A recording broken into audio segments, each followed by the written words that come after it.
the United Nations denounces use of the pandemic to stoke racism and violence.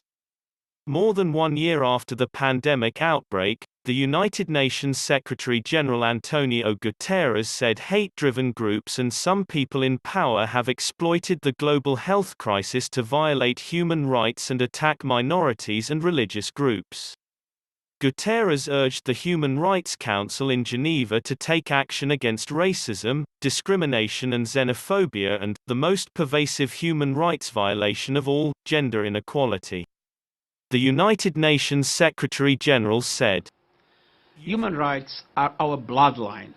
They connect us to one another as equals, and they are under fire every day. These evils are fed by two of the deepest wells of injustice in our world, the legacy of centuries of colonialism and the persistence across the millennia of patriarchy. Stoking the fires of racism, anti-Semitism, anti-Muslim bigotry, violence against some minority Christian communities, homophobia, xenophobia and misogyny is nothing new. It has just become more overt, easier to achieve and globalized. When we allow the denigration of any of us, we set the precedent for the demonization of all of us. The danger of these hate-driven movements is growing by the day. Let us call them what they are.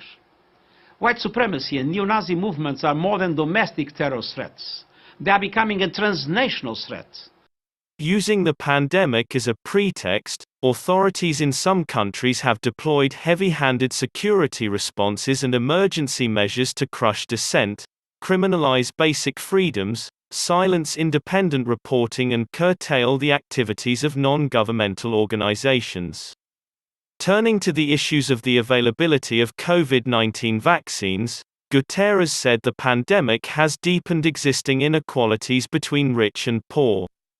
Extreme poverty is rising for the first time in decades. Young people are struggling, out of school and often with limited access to technology. The latest moral outrage is the failure to ensure equity in vaccination efforts.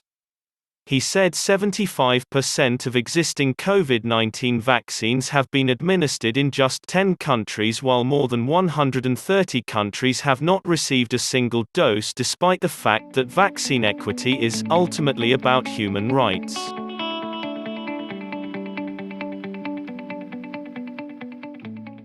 To stay up to date with the latest news on the United Nations and the world, make sure to subscribe to this Facebook account by clicking the button above this video. See you next time.